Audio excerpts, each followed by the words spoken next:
you are involved in so many causes, mass atrocities, human rights, gun violence. There's a lot of things that are bad in the world. How do you decide what to get behind?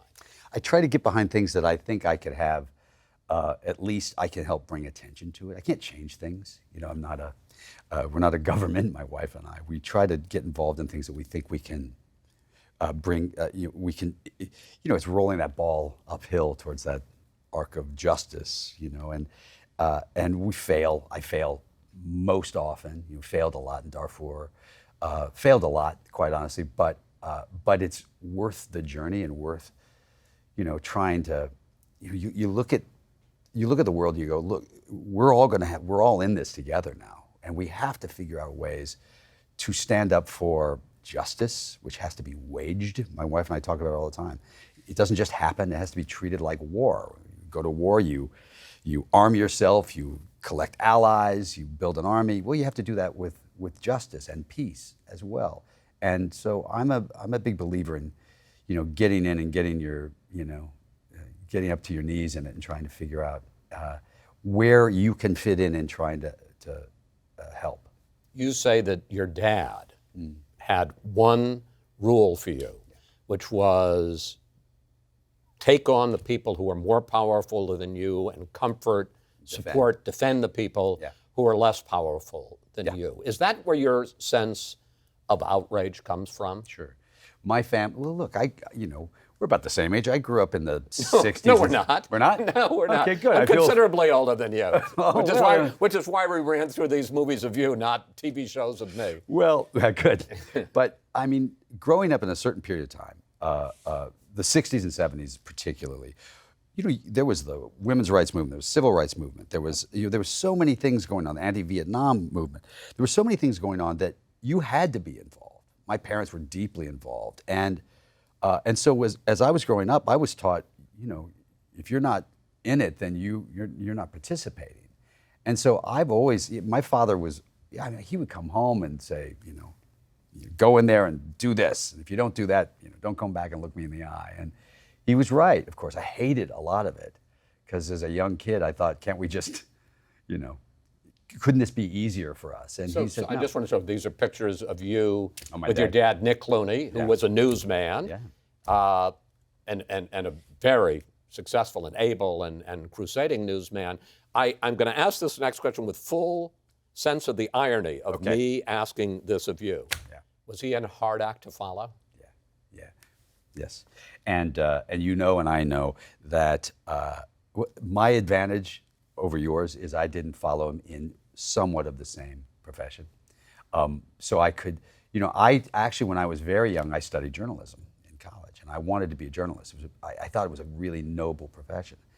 And then early on, I got a couple of opportunities because I was Nick Clooney's son to do just live remotes from, a Bengals football game and stuff like that. And I was terrible at it. The door was open for me because my father was an anchorman. And so I got to jump ahead of other people, and I was terrible at it. And I realized I was always going to be compared to my father. And I needed to find something else besides that profession because I was never going to catch him. He was really good at it. And I admire so much the fact that you've taken on the job that you've taken on for so long, because as I know, it's a hard act to follow. Beyond the acting and beyond the directing and beyond the politics, you are also a businesswoman. You've got your own tequila company called Casa del Sol, as well as a cookware line called Risa. Mm-hmm. So what's all that about? Well, I love to cook and I love to drink. So I was like, but other people do. They don't create their own product. What can I do? Let me tell you, COVID drove me to cocktails.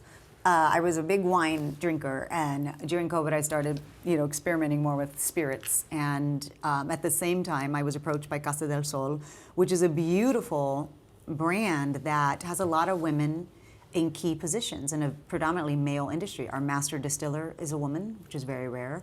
Our president is a woman. Our operations in Mexico is led by women. And so I thought, this is really groundbreaking in an industry that is still very machismo and very patriarchal down in Jalisco.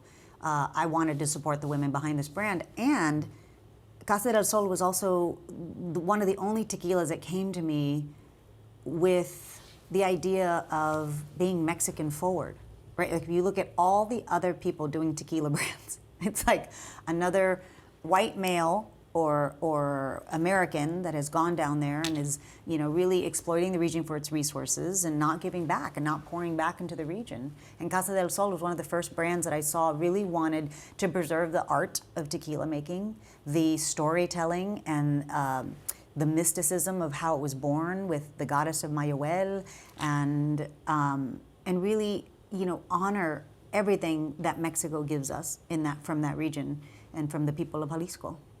And if that weren't enough, you're also paying it forward with the Eva Longoria Foundation, which helps Latinas through education and entrepreneurship. Talk about that.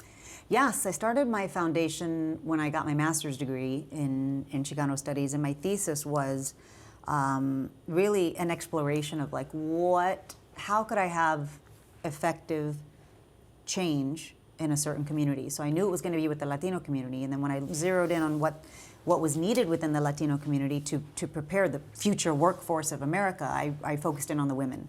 And so my foundation does a lot to support young Latinas, not only to get a higher education, but after that, to get career, not a job, but career. How do we put them on a career path? And a lot of Latinas, like I said, are very entrepreneurial in spirit, but they don't have access to capital or they don't have the resources to understand how to run a business. And so the Eva Longoria Foundation provides that infrastructure of opportunity. We're going to build that bridge for you. It's up to you if you cross it, but the bridge will be there. You have been involved for more than a decade with an organization called Water.org, which provides access to safe water and to sanitation. What exactly is it that Water.org does? How does it, if you've got a village in India or Africa or whatever, how do you get clean water to them? Well, it's actually through microloaning. It's what we've realized, and the neat thing about it is we've now reached 55 million people. Okay, 55 million people with safe water and sanitation, and the way we did it was by actually just letting them take charge of their own solution. There's a municipality piping water beneath the feet of people, but they're not connected to it. And so they're leaving jobs to go stand at a water tap or at a designated time someplace, and it's terribly inefficient. And so if you give them a loan, $250 loan, literally 250. These are people who are surviving on just dollars a day, so they have no savings. But if you can front them the money for a water connection, they can connect to the utility, right? And then they don't have to leave their jobs to go do these things anymore, and they pay off the loans at above 98%. With climate change, isn't access to water going to become even tougher? Yes, and massively important. So you're going to have infrastructure that's climate resilient. And the people who are going to feel the brunt of this, right, first are going to be the poorest people, of course. Right? And so you don't want to backslide on the gains you've made, and you want to try to start preparing, make this your infrastructure resilient and your communities resilient. You raise millions of dollars for St. Jude's Children's Hospital. The Hootie and the Blowfish Foundation has something like 200 charities. You say your mom hammered that into you. Give back. Yes, that was something she always, and we didn't have much, and she always hammered into us that we should give back. I love to tell a story of, because I was about 10, so my brother was about 17, and there was a woman that lived down the block from us, and her husband was in the military, and so my brother went down there one day and cut her grass, and she gave him $10. And he came home bragging about the $10. And my mom whooped his butt and told him to take that $10 back to her. That's not what we do. We help people like that. And he had to take the $10 and give it back to her.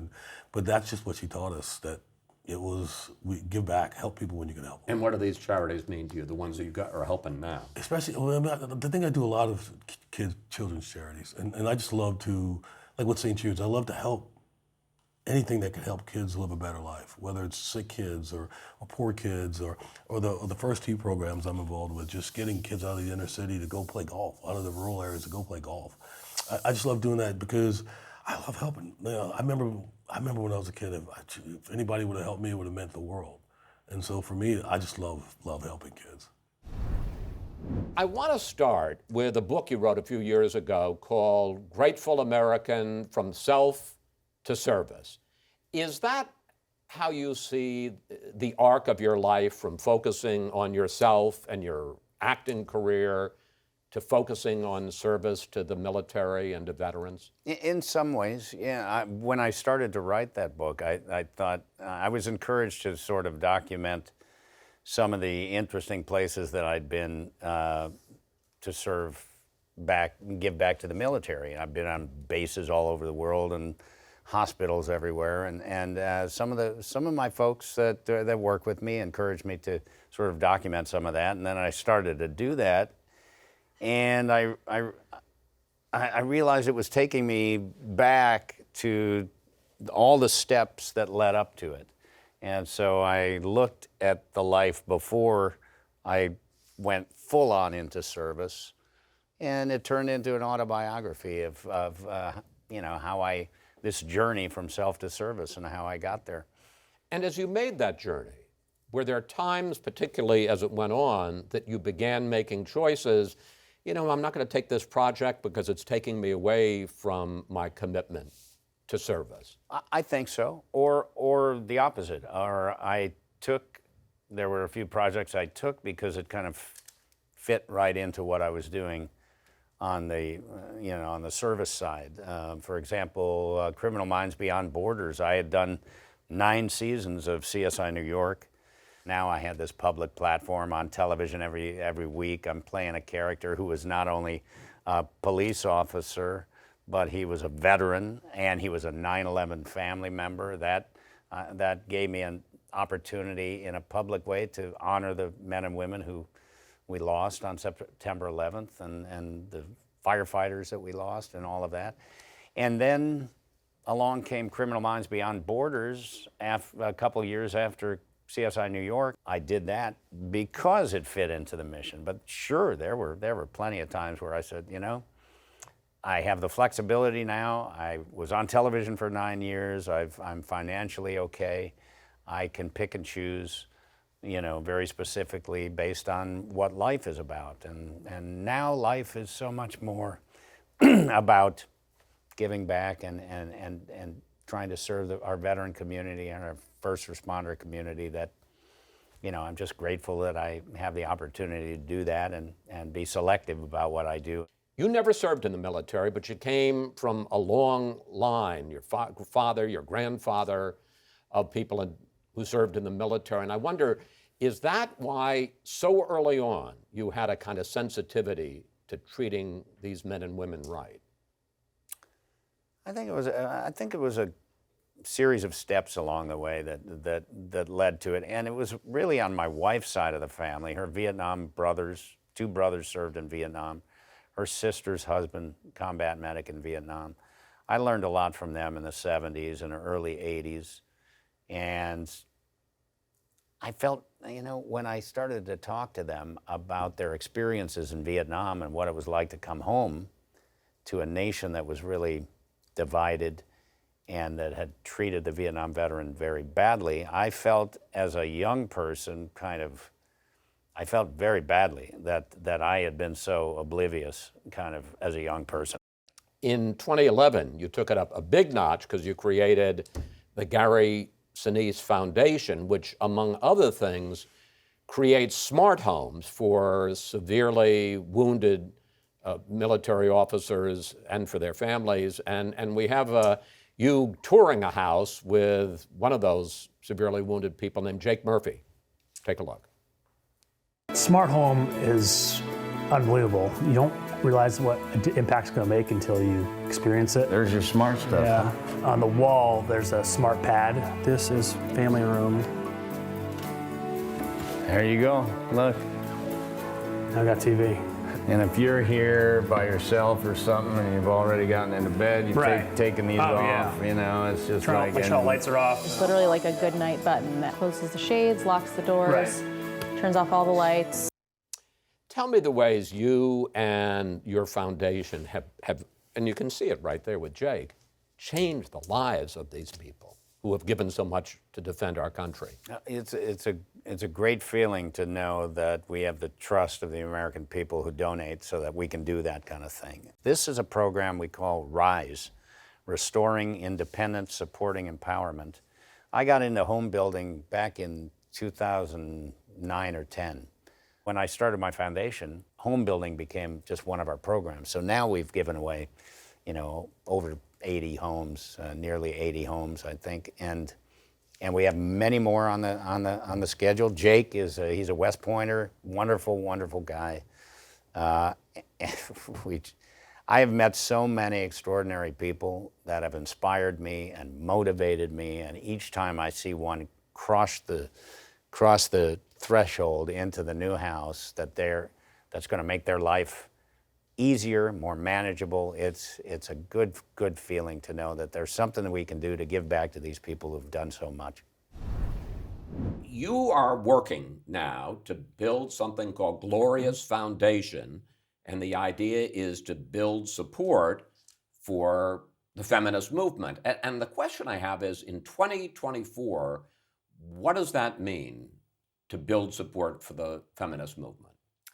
Well, it means a wide variety of things, as you can imagine, but to some people it means equal parenthood. I mean, there are fathers as well as mothers. To others, it means equal pay, equal opportunity. Ultimately, I think a world without adjectives, so that we get to be unique individuals without necessarily having a group judgment hanging over us. Part of the foundation is that you hope that it will take over the brownstone where you've lived for so many years as part of the movement. Give us a sense, what kind of things went on in your house over the years? Well, it's still going on. I mean, yesterday we had a meeting in my living room, which holds about 25 or 26 people. You need a place to meet that has a home atmosphere that you don't have to pay for. And I saw once in London a great brownstone like we have that was a women's building, and that gave me the idea of being able to leave my house for that. Over the years, you've taken on a bunch of different projects. In 2016, Mattel put out a Misty Copeland Barbie, and I wonder, what did that mean to you? Oh, that was an incredible honor to, not just say, oh, you're going to have a Barbie in your likeness, but to be a part of the creative process and collaborating with them.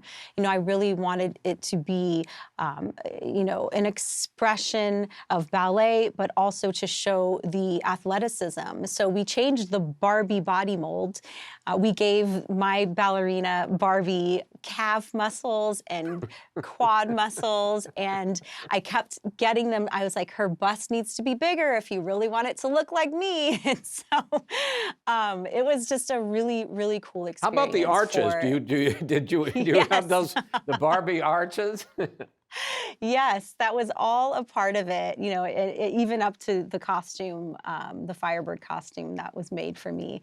But what an incredible experience, and so many amazing women to stand next to. In 2022, you started the Misty Copeland Foundation, and part of that is something called the Be Bold program, which offers ballet classes in boys and girls clubs across America. I mean, you talk about how ballet transformed your life. What is your hope for what this program can do for other kids? I'm hoping that this experience of taking this 1-hour ballet class, it's free right now. We're, like you were saying, in boys and girls clubs and other community centers right now in the Bronx and in Harlem. I hope that this is an hour of their day that is the best and brightest of their day. There are so many things that go on in children's lives, but especially these children's lives in under-resourced and underprivileged communities. You don't know what's happening before they get to school, what's happening in their home lives, but a chance for them to be away from their phones, to be away from any chaos, and just feel joy, to be a part of a discipline that I hope will give them tools and skills to go on to do great things in their lives. You know, we would love it, but it's not about creating the next ballet superstar. It's about giving them the tools to be the best selves they can be. As if that weren't enough, you've also started a production company to do films largely through dance, not dialogue. And you starred in the first production called Flower about the housing crisis in America. We have a clip of that.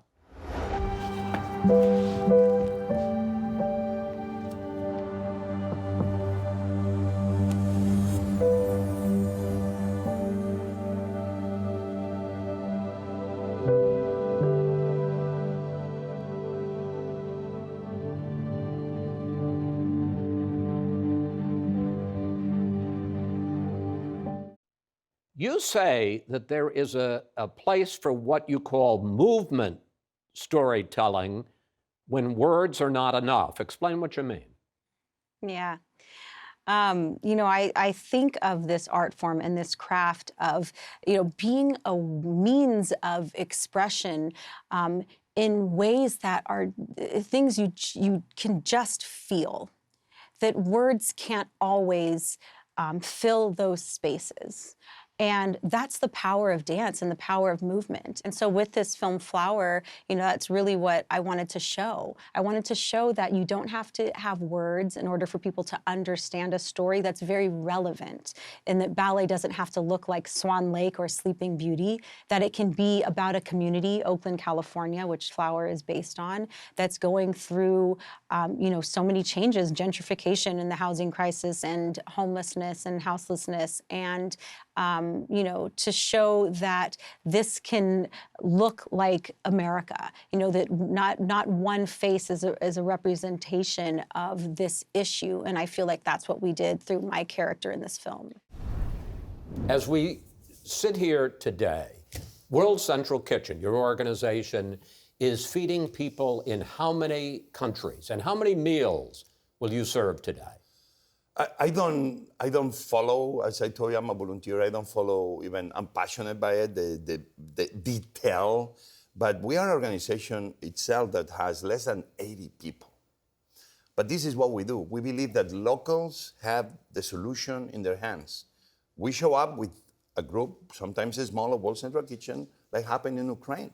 And because we are supported by locals, we are able to exponentially grow very quickly. So right now we are in Ukraine, where we reach more than 165 million meals. Right now we are in very difficult remote areas in Pakistan. We're still in very difficult Where areas. they had terrible flooding. In Afghanistan, where there was an earthquake. Right now, we have teams feeding in this beautiful part of America in the Caribbean, where is Puerto Rico, where we have amazing teams that they know what to do. I just came back 48 hours ago. I was myself in Puerto Rico. We've been in Turks and Caicos. We've been in Bermuda. We've been in Alaska because a typhoon came. And we've been in Canada, Nova Scotia, because as we know, Fiona has been a very complicated hurricane doing devastation through a lot of countries, islands, and at the same time. So imagine how many places we are at the same time for being such a small organization. But again, we are not an organization that fights hunger.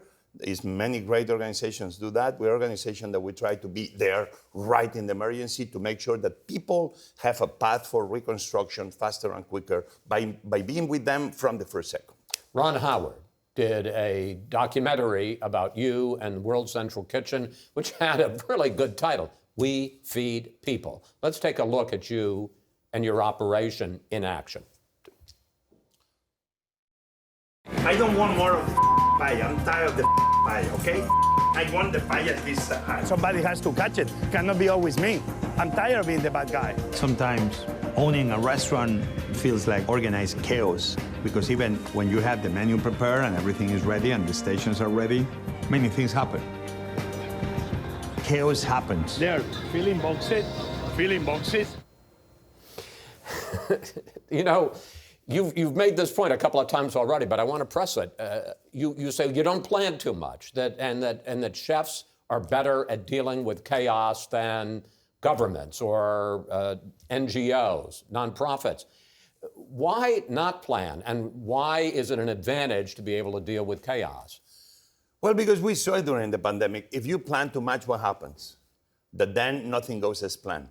And where the teams are only trained to follow a plan, when something major happens that you never forecast for, everybody freezes. When you train teams to adaptation, any chaos, any mayhem, it just becomes a problem to solve. It's a happy challenge. It's like, wow, we've never experienced this. Bahamas, as you saw there, the helicopter. We needed 5, 6 helicopters. Why? Because it was 14 islands we had to feed, and everything was destroyed. Oh, was clever, Jose, that you guys got helicopters. Was not clever. Was the only option we had to take care of 80,000 people a day. That's why plans in emergencies, yes, obviously for us, it's easy. We only do food and water, and nobody's expecting us to do anything. But every day we do it better and quicker and faster.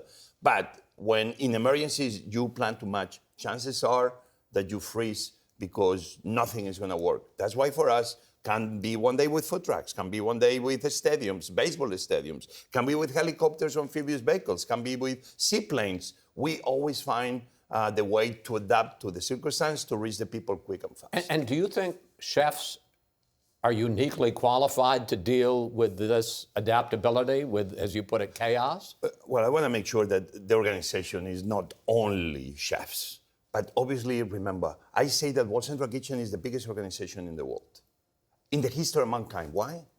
Because every restaurant around the world is part of World Central Kitchen. Every warehouse with food is part of World Central Kitchen. Every cook, every volunteer, every driver is part of World Central Kitchen. What happens is they don't know it yet. But that's why, for me, all the infrastructure, everywhere we go, in a way, is part of World Central Kitchen. What we do is, okay, how can we use this to feed people? How can we use these people, this group of volunteers to feed people? We always have infrastructure in place. Even I say software is more important than hardware. With software, it's ideas and heart.